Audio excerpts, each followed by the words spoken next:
Good morning, dear students. Welcome to the online classes of Sant Kripal School. Today, we are learning about materials, processing, wool and silk. All these cloths are made of wool. Where do we get wool from? Wool is made from the hair of animals like sheep, goat, yak, and other animals. Most of the time, the wool that we use is sheep wool.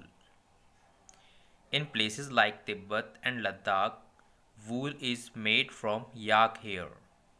We can also make wool from the hair of goats. We get Angora wools from Angora goats, which are found in the hilly areas of Jammu and Kashmir. Pashmina shawls are woven from the soft fur of Kashmiri goats. We also get wool from animals like camels, llama, and alpaca. How do we actually make wool from the hair of these animals? To get wool from sheep, we have to actually take care of the sheep. We have to make sure the sheep get grass to graze and feed them oil cakes and minerals. If the sheep is healthy, then the wool will be of good quality. If a sheep is stressed, then the wool is not of good quality. When the sheep has a thick coat of hair, the hair is shaved off. This hair is called fleece. Removing fleece is called shearing.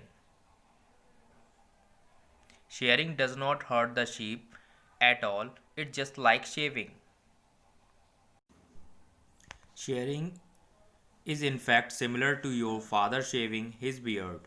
Just like the beard grows back, so does the sheep fleece.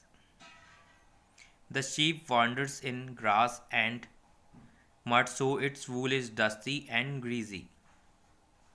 So the fleece has to be cleaned to remove the dust and grease. This is called scouring. Earlier scouring used to be done by hand. Nowadays scouring is done by machines. All the hair on the sheep is not the same. The hair has to be sorted and separated. The hair is separated based in its textures and types. This is called sorting.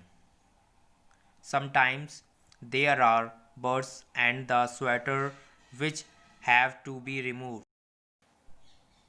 The natural color of wool is white, black or brown, so it has to be dyed in different colors.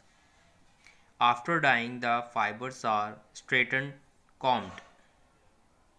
Straightening, combing and bundling up is called rolling. The long fibers are used to make wool and short fiber are used in woolen cloths. The wool is spun into yarn. This is done on a spinning wheel. Some oils are used on the fleece to spun into yarn, so it has to be washed again. All hair on a sheep is not the same. The outer hair is rough and the inner hair is fine. The coarse or rough outer hair is also called beard hair. The fine inner hair is also called under hair. The inner hair is softer and so better for making woolen cloths. Some sheep have more of the coarse beard hair. Some sheep have more of the fine under hair. Some sheep are bred in such a way that they will have only the fine under hair. That means the parents are chosen that way to give birth to sheep who will give better wool. This is known as selective breeding. Silk fiber is another kind of fiber obtained from animals. Silk comes from an animal called the silkworm. The silkworm are caterpillars. They hatch from eggs of the female silk moth.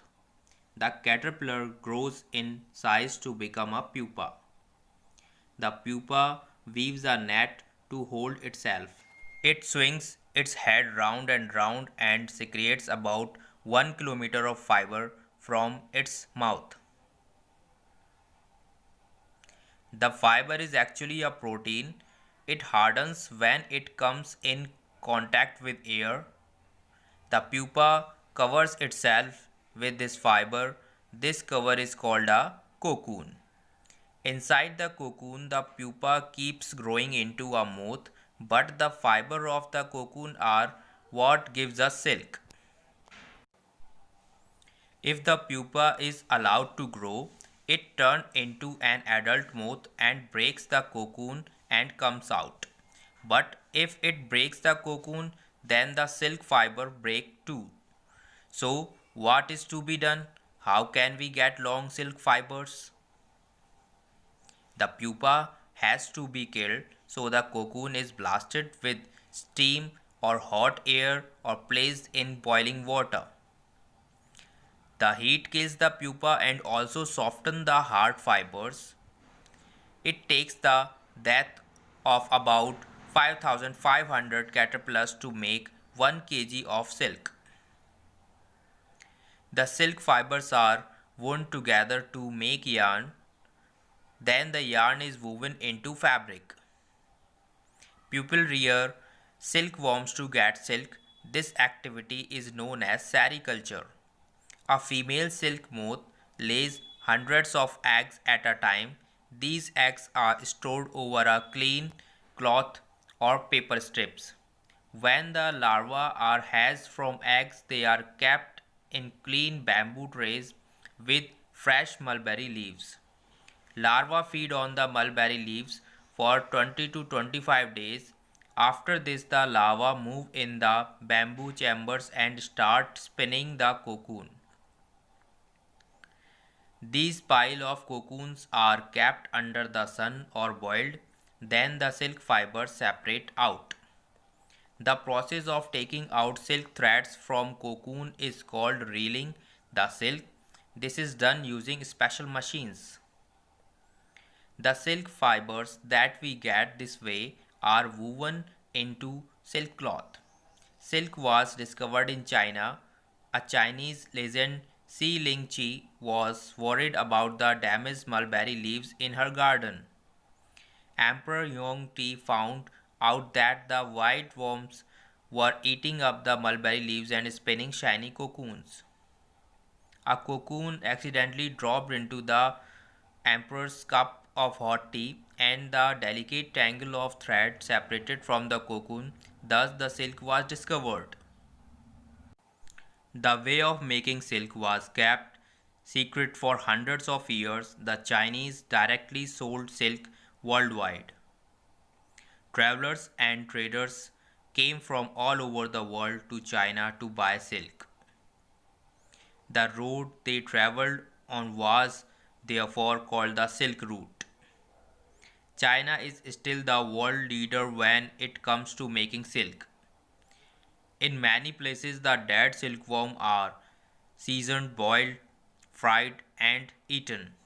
Some kind scientists are trying to find out way of getting silk without killing the silkworm. Also remember the story of how the emperor of China discovered silk.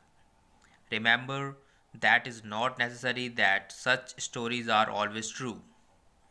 It is even possible that some poor tailor figured it out and then the empress took credit for it. Have a good day.